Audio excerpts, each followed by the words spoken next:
भगवान के चरित्रों का जिसमें वर्णन है उस ग्रंथ का वाचन श्रवण करो। राजा परीक्षित को सदगुरु भगवान सुखदेव ने दीक्षा दे दी, शिष्य बना लिया और फिर उनके सामने मंत्र दे करके भागवत की कथा प्रारंभ करते हैं, ग्रंथ प्रारंभ कर दिया। सुखदेव जी आसन पर विराजमान हो गए, राजा परीक्षित भी आसन पर विराजमान हो गए। राजा परीक्षित ने वही पूछा जो मैंने 1 घंटे पहले आपको प्रवचन में कह दिया था, आसन्न मृत्यु वेग योगदर्थम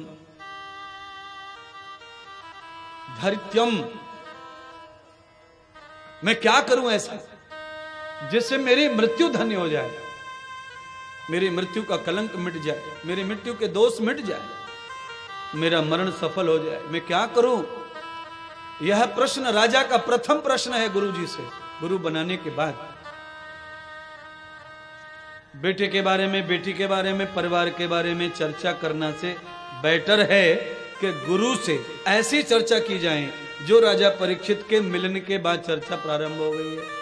पर आप जो चर्चा करते हो मुझसे वो भी जायज है, करनी चाहिए, उसका भी इलाज गुरु के पास होता है, वो भी समाधान ही है। पर वो समाधान इतना है कि एक समाधान होगा, दूसरी परेशानी वहीं खड़ी हो जाती है, दूसरी परेशानी खड़ी हो जाती है। आप कल्पना करो, आपके हाथ में चिकनाहट लग जाए, दूध की मलाई अच्छी होती है कि बुरी? बोलते रहो ना, अच्छी। अच्छा, वो उंगली पे लग जाए तो उंगली अच्छी होगी कि बुरी होगी? चलो अच्छी कह लो, मलाई लग गई तो उंगली भी अच्छी होगी। अब क्या करना फिर? चलो मान लो कोई आदमी मलाई को चाट लेता है, मलाई को चाट लिया, मलाई का सदुपयोग हो गया, वो पेट में चली गई, उससे गुण धर्म मिलेगा शरीर को। पर अब उंगली के ऊपर चाटने के बाद भी मलाई का असर है, चिकनाहट।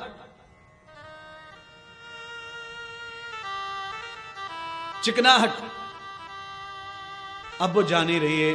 फिर आपने 2 काम किए, या तो उसे पानी से धो लिया या तो कपड़े से पोंछ लिया। आप समझ लो मैं कहना चाहता क्या हूं। मैं ये कहना चाहता हूं, संसार में कोई चीज कितनी भी अच्छी क्यों ना हो, पर उसके साथ कुछ न कुछ नेगेटिव जरूर होता है। अच्छा चलो मलाई को छोड़ दो, आप घी खाते रोटी में लगा के खाते, अच्छा रोटी खाते समय सब हाथ चिकना हो जाता है, हो जाता है। हाथ का क्या करते हैं फिर? चिकना हो गया तो आप तो अपनी बॉडी को चिकना करने के लिए घी खा रहे हैं, तो हाथ में लगा हुआ जो घी है वो बुरा कैसे हो गया? फिर वो धोना क्यों पड़ रहा है, पोंछना क्यों पड़ रहा है? आप ये तो बताओ। अरे घी से एक समाधान तो हो गया कि बॉडी को स्वास्थ्य मिलेगा, पर ये हाथ भी तो बॉडी है। अच्छा लगने के लिए भी तो हम क्रीम व्रीम तेल वेल घी भी सब चाटते पोटते रहते हैं कि नहीं रहते? अच्छा चलो जिसको भी छोड़ दो, दूसरा और है मेरे पास, उसका जवाब दो। अच्छा बोलो, हम नहाते क्यों हैं? हम लोग बाथरूम में भीगते क्यों? भीगते पहले सूखे रहते हैं और फिर भीगते हैं, और भीगने के बाद फिर सूखे होते हैं। जब सूखना ही था तो भीगना क्यों? बाथरूम में कोई बिना तौलिया के कभी घुसता?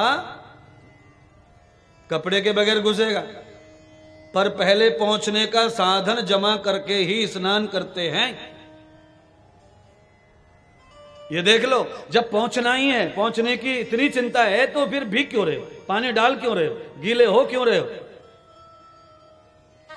यानी कि स्नान से एक समाधान है तो दूसरा व्यवधान। यही मैं कह रहा हूं, संसार की किसी भी चीज का समाधान महात्मा गुरु भगवान कर भी देंगे, उसी क्षण दूसरा व्यवधान और आके खड़ा हो जाएगा। ये कभी पूरा होने वाला नहीं है।